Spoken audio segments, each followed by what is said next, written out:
예, 오늘은 구약에 계시된 예수 그리스도라는 주제로 146번째 시간입니다. 지난 시간에 스가랴 12장을 통해 마지막 때에 있을 이스라엘의 회복과 더불어 이스라엘의 민족적 회심과 구원을 살펴보았는데요. 오늘은 그 연장선에서 스가랴 13장을 통해 마지막 때 이스라엘 가운데 일어날 일에 대해 살펴보겠습니다. 구약에 보면 이 많은 대언자들이 나오고 있는데요.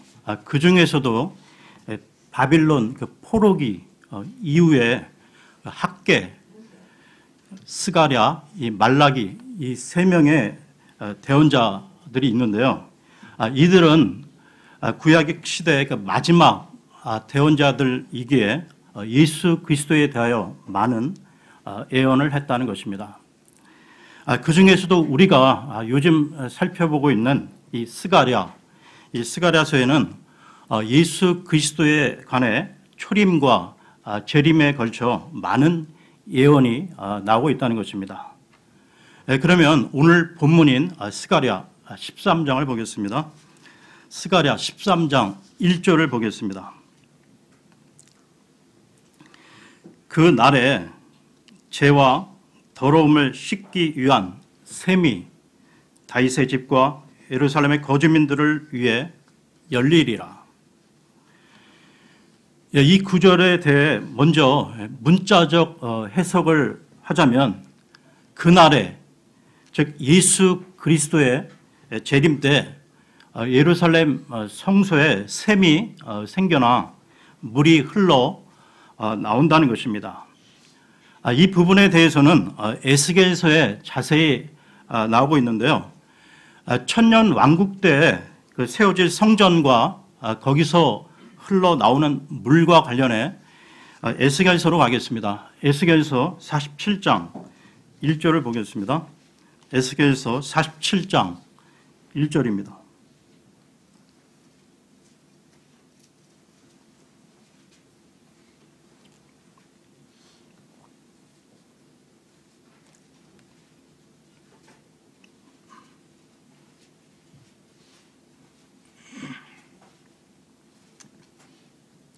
에스겔서 47장 1절입니다.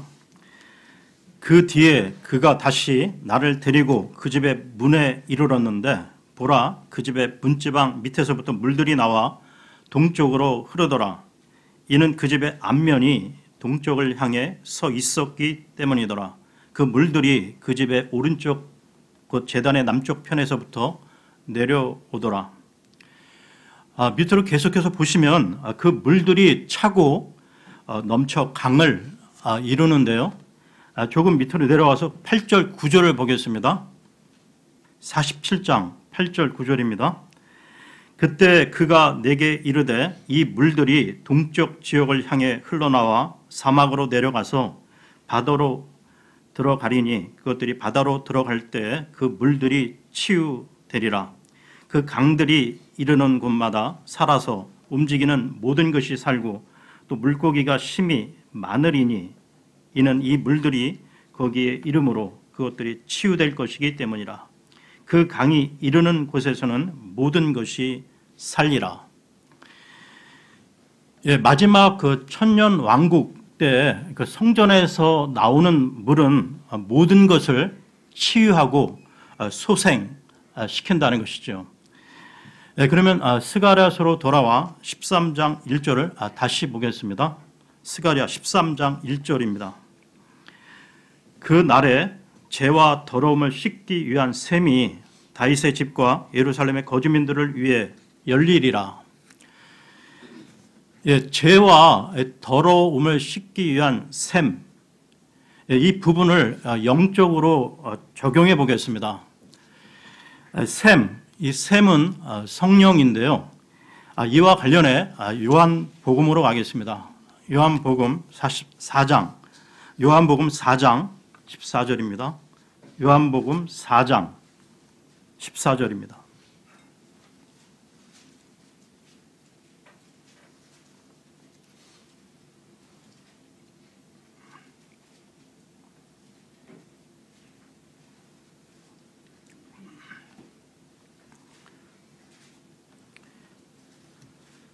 요한복음 4장 14절입니다. 누구든지 내가 줄 물을 마시는 자는 결코 목마르지 아니하리니 내가 줄 물은 그 사람 속에서 솟아나는 우물이 되어 영존하는 생명에 이르게 하리라 하시니라.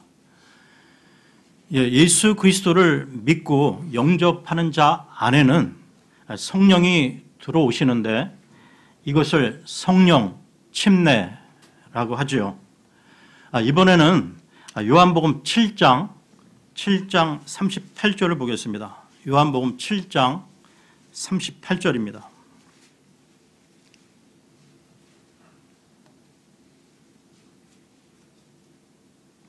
나를 믿는 자는 성경 기록이 말한 것 같이 그의 배에서 생수의 강들이 흘러나오리라 하시니라. 그러면 스가랴서로 돌아와서요. 13장 2절을 보겠습니다. 스가랴 13장 2절입니다. 만군의 주가 말하노라. 그날에 내가 그 우상들의 이름들을 그 땅에서 끊어 그것들이 더 이상 기억되지 못하게 하며 또 대언자들과 부정한 영을 그 땅에서 사라지게 하리라. 그날에 내가, 즉 예수 그리스도의 재림 이후 천년왕국 때에는 예수 그리스도가 직접 통치하시기에 다른 우상들은 설자리를 잃어버리고 대언자도 부정한 영도 다 사라지게 된다는 것이죠. 계속해서 13장 3절을 보겠습니다. 3절입니다. 또 어떤 사람이 여전히 대언을 하면 그를 낳은 그의 아버지와 어머니가 그에게 이르기를 네가 주의 이름으로 거짓을 말하니 살지 못하리라 하고 그가 대언할 때 그를 낳은 아버지와 어머니가 그를 찌르리라. 천년왕국 때 대언을 하면 부모가 그 대언한 그 자식을 찌른다고 극단적인 표현을 하고 있는데요. 천년왕국 그때에는 예수 그리스도가 직접 통치하시기에 대언자가 필요 없음을 강하게 표현한 것입니다. 구약시대 때 거짓 대언자는 죽임을 당했는데요. 이와 관련해 신명기로 가겠습니다. 신명기 13장 5절을 보겠습니다.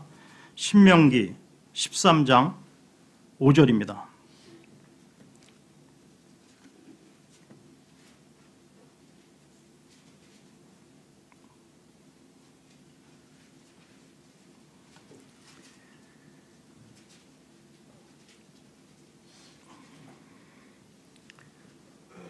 그 대언자나 그 꿈꾸는 자는 죽일지니 이는 그가 이집트 땅에서 너희를 데리고 나오시고 속박의 집에서 너희를 구속하신 주 너희 하나님으로부터 너희를 떼어 놓으려 하며 또 주 내 하나님께서 네게 걸으라고 명령하신 길에서 너를 밀어내려고 말하였기 때문이라.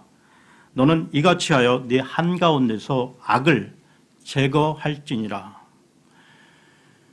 이처럼 출애굽 이후 구약시대 때 거짓 대언자는 죽임을 당했습니다.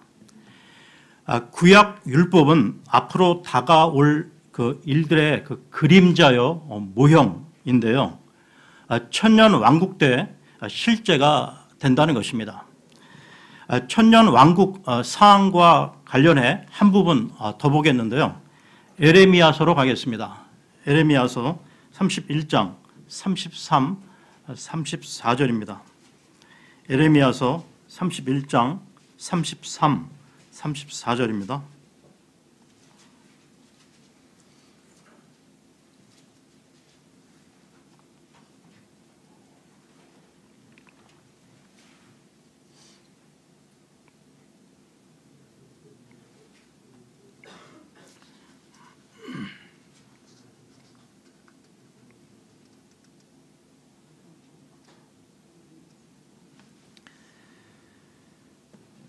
에레미야서 31장 33, 34절입니다. 그러나 내가 이스라엘의 집과 맺을 언약은 이것이니 곧 그날들 이후에 내가 내 법을 그들의 속 중심부에 두고 그들의 마음속에 그것을 기록하여 나는 그들의 하나님이 되고 그들은 내 백성이 되리라. 주가 말하노라. 다시는 그들이 각각 자기 이웃과 각각 자기 형제를 가르쳐 말하기를 주를 알라 하지 아니하리니 이는 그들의 가장 작은 자로부터 그들의 가장 큰 자에 이르기까지 그들이 다 나를 알 것이기 때문이라. 내가 그들의 불법을 용서하고 다시는 그들의 죄를 기억하지 아니하리라. 주가 말하노라.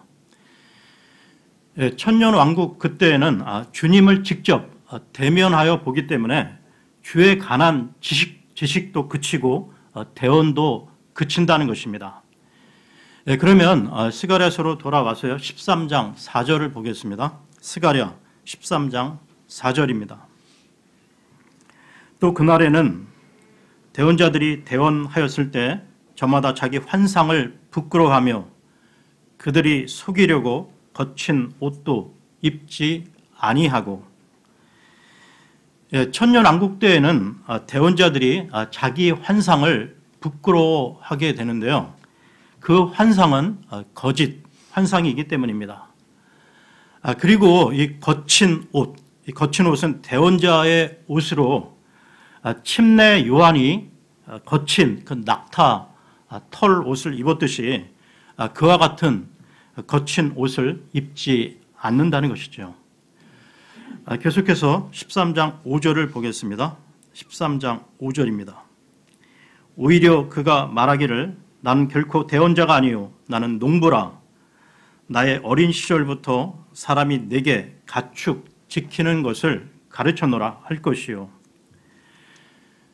천년왕국 그때에는 대언자로 불리는 것이 부끄러워 다른 신분으로 행세한다는 것이죠.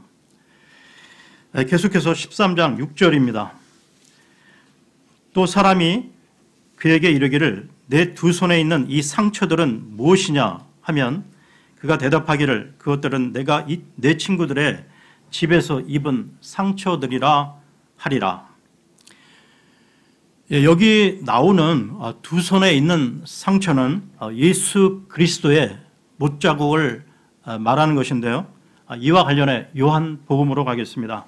요한복음 20장 26절에서 27절입니다. 요한복음 20장 26, 27절입니다.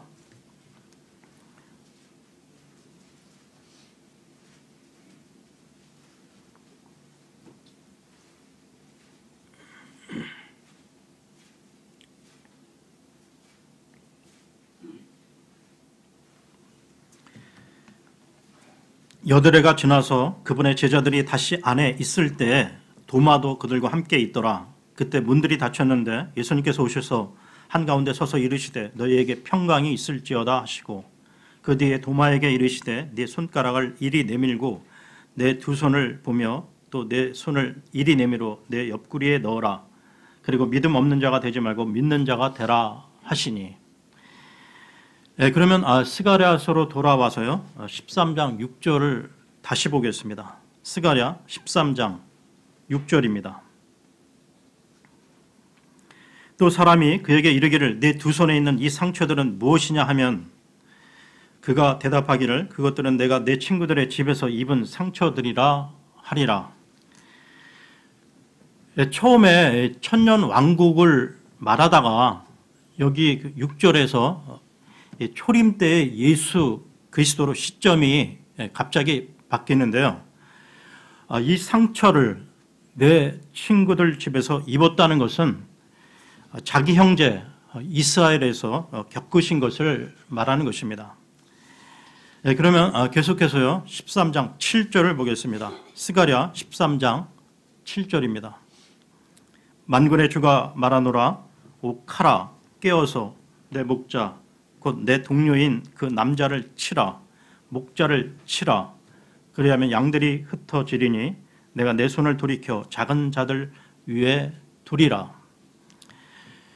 여기서의 그 칼은 사망을 집행하는 도구인데요. 하나님이 말씀하시기를 내 목자요 내 동료인 그 남자를 칼로 치라고 말씀하고 있습니다. 여기서의 목자는 예수 그리스도로 예수님에게 임한 칼은 십자가 처형이었죠. 목자를 치면 양들이 흩어지리니와 관련해서 마태복음으로 가겠습니다. 마태복음 26장 31절을 보겠습니다. 마태복음 26장 31절입니다.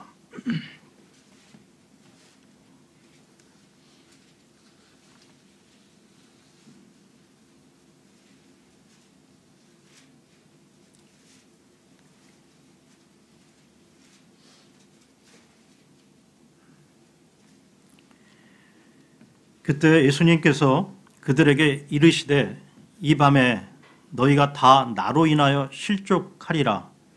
기록된 바 내가 목자를 치리니 양떼 양들이 널리 흩어지리라 하였느니라. 목자를 치면 양들이 흩어진다는 말은 예수님이 붙잡히고 고초를 당할 때 예수님의 제자들이 모두 다 도망친 것을 말하는데요.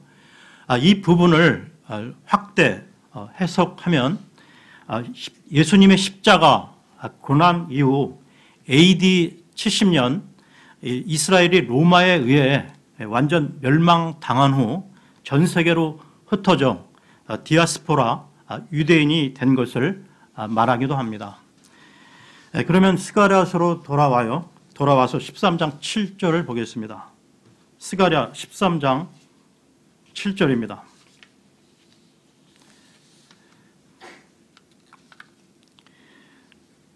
만군의 주가 말하노라. 오 카라 깨어서 내 목자 곧 내 동료인 그 남자를 치라. 목자를 치라. 그리하면 양들이 흩어지리니 내가 내 손을 돌이켜 작은 자들 위에 두리라.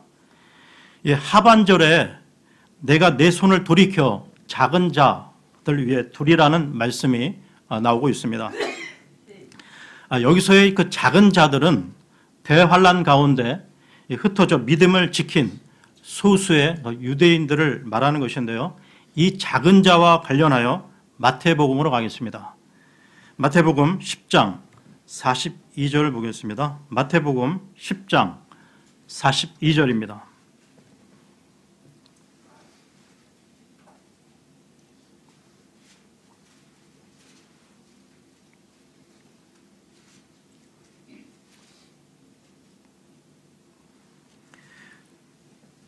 또 누구든지 제자의 이름으로 이 작은 자들 중 하나에게 찬물 한 잔이라도 주어 마시게 하면 진실로 내가 너희에게 이르노니 그가 결코 자기 보상을 잃지 아니하리라 하시니라.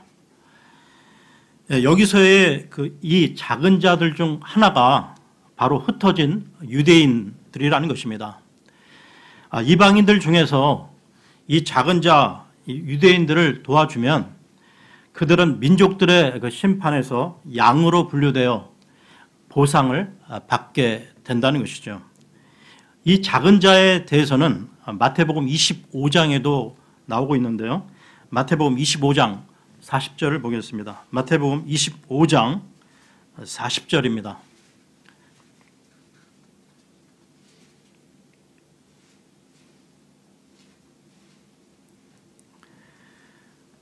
왕이 그들에게 대답하여 이르되 진실로 내가 너희에게 이르노니 너희가 이들 내 형제들 중에서 가장 작은 자 하나에게 그것을 하였은즉 내게 하였느니라 하고. 작은 자는 남은 유대인들을 말하는데요. 예수 그리스도를 믿는 유대인들은 언제나 소수였기 때문에 성경은 이들을 작은 자라고 말하고 있습니다. 지금도 소수의 남은 자들이 있고 대환란 때도 소수의 남은 자들이 있게 되는데 그때 하나님께서는 이들 작은 자들을 보호하고 지키신다는 것이죠. 그러면 스가랴서로 돌아와서요. 13장 7절을 다시 보겠습니다. 13장 7절입니다. 만군의 주가 말하노라. 옥하라 깨어서 내 목자 곧 내 동료인 그 남자를 치라. 목자를 치라. 그리하면 양들이 흩어지리니 내가 내 손을 돌이켜 작은 자들 위에 두리라. 지금 반복해서 보고 있는 이 스가랴 13장 7절의 말씀은 많은 의미를 함축하고 있는 구절인데요. 하나님의 공의와 하나님의 사랑을 동시에 나타내는 복음의 말씀인 것입니다. 공의라고 하는 것은 죄를 지은 자에게 벌을 주고 의를 행한 자에게 상을 주는 것인데요. 하나님은 이 공의의 칼을 가지고 당신의 그 보내신 선한 목자를 죽게 하셨습니다. 이 선한 목자인 예수 그리스도에게 모든 인류의 죄를 짊어지게 하고 그 심판으로서 공의의 칼을 쓰셨던 것이죠. 이와 관련해 로마서로 가겠습니다. 로마서 3장 23절에서 25절을 보겠습니다. 로마서 3장 23절에서 25절입니다.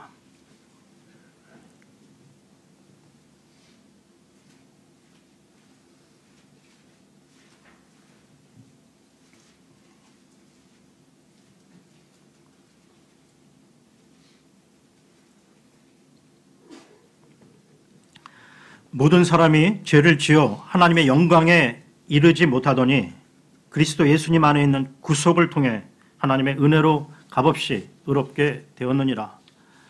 그분을 하나님께서 그분의 피를 믿는 믿음을 통한 화의 헌물로 제시하셨으니 이것은 하나님께서 참으심을 통해 과거의 죄들을 사면하심으로써 자신의 의를 밝히 드러내려 하심이요. 예수 그리스도는 모든 인류의 죄를 대속하시기 위한 화의 헌물로 죽으셨는데요. 그 이유는 첫째로 죄의 싹슨 사망이라는 하나님의 말씀 때문입니다. 하나님의 말씀은 폐기될 수 없기 때문이죠. 두 번째로 예수 그리스도가 죽으셔야 했던 이유는 하나님은 법을 집행하는 분으로 공의를 세우시기 위함이었습니다. 하나님의 공의는 죄 지은 자를 그냥 용서하는 것이 아니라는 것이죠. 반드시 벌 주시는 것이 공의입니다. 예수님이 만일 이 인류의 죄값을 치르지 않고 죽지 않으셨다면 하나님의 공의가 세워질 수도 없고 더 나아가 하나님의 말씀도 유지될 수가 없는 것이죠. 하나님의 말씀, 법, 공의가 중요하기 때문에 예수님은 화의 헌물이 되신 것입니다. 이것이 복음인데요. 하나님은 당신의 백성을 위해 당신의 동료인 선한 목자 예수 그리스도를 이 세상에 보내셔서 죽게 하셨습니다. 이로써 주를 믿는 당신의 백성들로 하여금 죄 문제를 해결받고 하늘나라 영생의 선물을 당신의 백성으로 하여금 받게 한 것이죠. 그렇게 하심으로 하나님은 당신의 공의를 세우시고 자기 백성들에게는 구원의 선물, 사랑을 베풀어 주셨던 것입니다. 이것이 얼마나 놀라운 일인지요. 이와 관련해 이사야서로 가겠습니다. 이사야서 53장 5절, 6절을 보겠습니다. 이사야서 53장 5절, 6절입니다.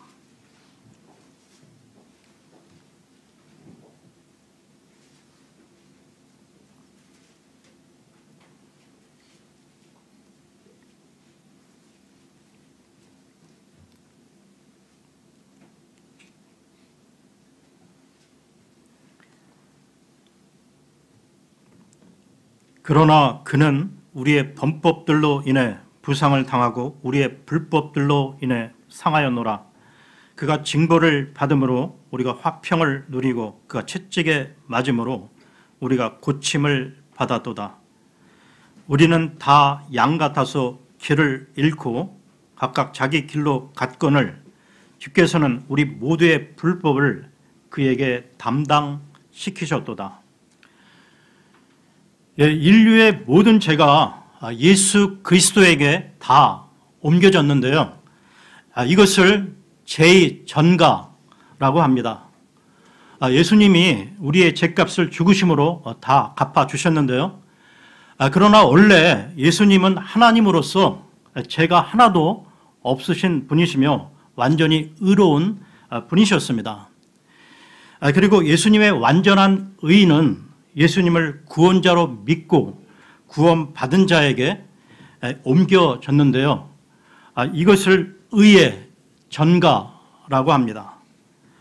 그러니까 우리 죄는 예수님에게 옮겨가고 예수님의 의는 우리에게 옮겨져서 우리는 죄사함을 얻고 의롭다함을 받아 영원한 생명을 소유한 존재가 된 것이죠.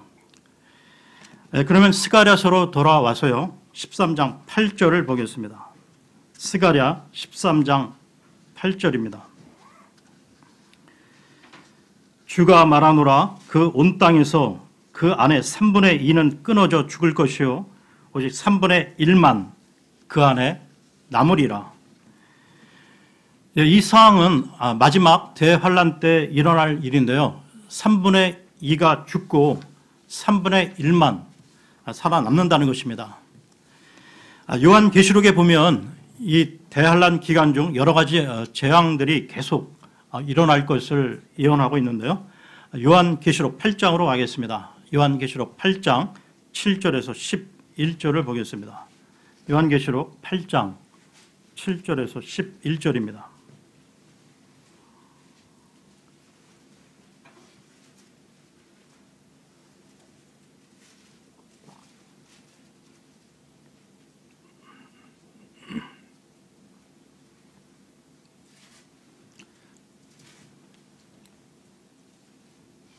첫째 천사가 나팔을 불매 피 섞인 우박과 불이 나와서 땅 위에 쏟아지니 나무의 3분의 1이 타고 모든 푸른 풀이 타더라. 둘째 천사가 나팔을 불매 불타는 큰 산과 같은 것이 바다에 던져지니 바다의 3분의 1이 피가 되며 또 바다에 있으면서 생명을 가진 창조물의 3분의 1이 죽고 배들의 3분의 1이 부서지더라. 셋째 천사가 나팔을 불매 등불처럼 타는 큰 별이 하늘로부터 떨어져 강들의 3분의 1과 물들의 근원들 위에 떨어졌는데 그 별의 이름은 쑥이라 하느니라. 그 물들의 3분의 1이 쑥이 되매 물들이 쓰게 되므로 많은 사람들이 그 물들로 인하여 죽더라. 대환란 때 이런 재앙과 심판으로 사람들의 3분의 2가 죽게 되고 3분의 1만 남게 되는데요. 마지막 때 그 짐승의 표를 받지 않고 살아남는 유대인들의 수 또한 3분의 1밖에 되지 않을 것입니다. 그러면 스가랴서로 돌아와서요. 13장 9절을 보겠습니다. 스가랴 13장 9절입니다. 내가 그 3분의 1을 불 가운데로 지나게 하고 은을 정죄하듯 그들을 정죄하며 금을 단련하리라. 그들이 내 이름을 부르리니 내가 그들의 말을 들으며 또 말하기를 그것은 내 백성이라 할 것이요 그들은 말하기를 주는 내 하나님이시니이다 하리라. 이스라엘의 그 남은 자 3분의 1은 대환란 즉 야곱의 고난을 통하여 정죄되고 단련이 되는데요. 이와 관련해 말라기로 가겠습니다. 말라기 3장 2절 3절을 보겠습니다. 말라기 3장 2절 3절입니다.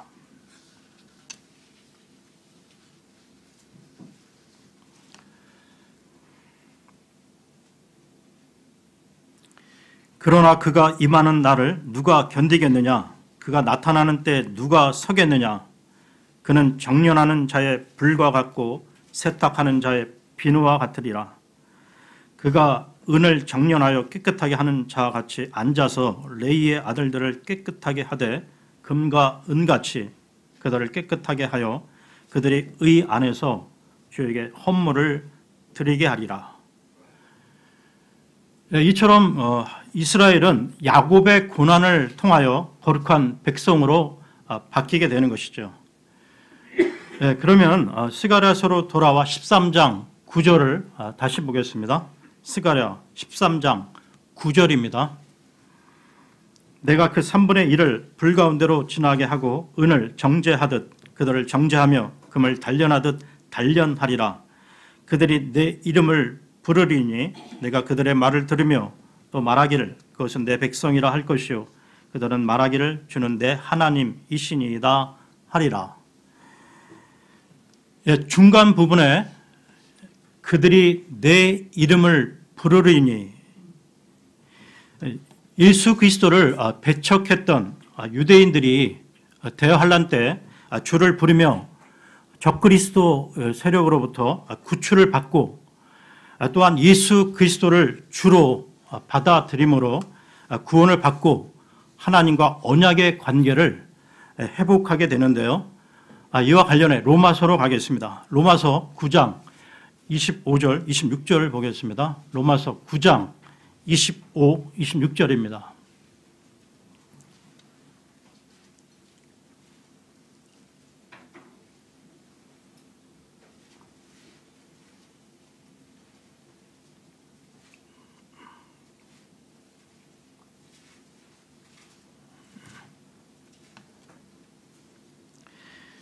이것은 그분께서 호세아의 글에서도 이르시되 내가 내 백성이 아니던 자들을 내 백성이라 부르며 사랑받지 못하던 그녀를 사랑받는 자라 부르리라.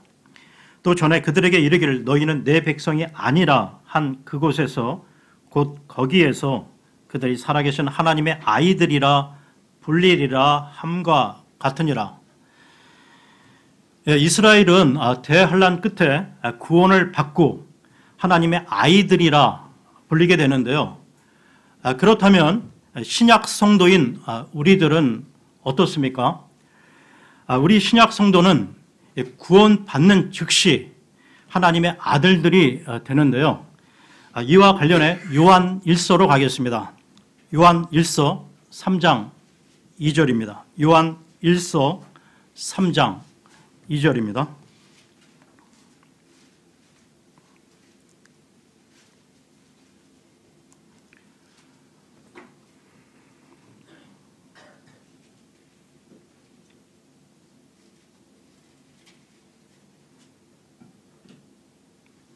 요한 1서 3장 2절입니다. 사랑하는 자들아 이제 우리는 하나님의 아들들이니라. 우리가 앞으로 어떻게 될지는 아직 나타나지 아니하였으되 그분께서 나타나시면 우리가 그분과 같게 될 줄 아노니 이는 우리가 그분을 그분께서 계신 그대로 볼 것이기 때문이라. 우리 구원받은 하나님의 아들들은 휴거 이후 주님을 만나게 될 때 제 몸이 아닌 신령한 몸으로 바뀌어 그분과 같게 될 것입니다. 우리는 그 복된 그 날을 바라보며 소망 가운데 살아가는 것이죠. 오늘은 여기까지 하겠습니다.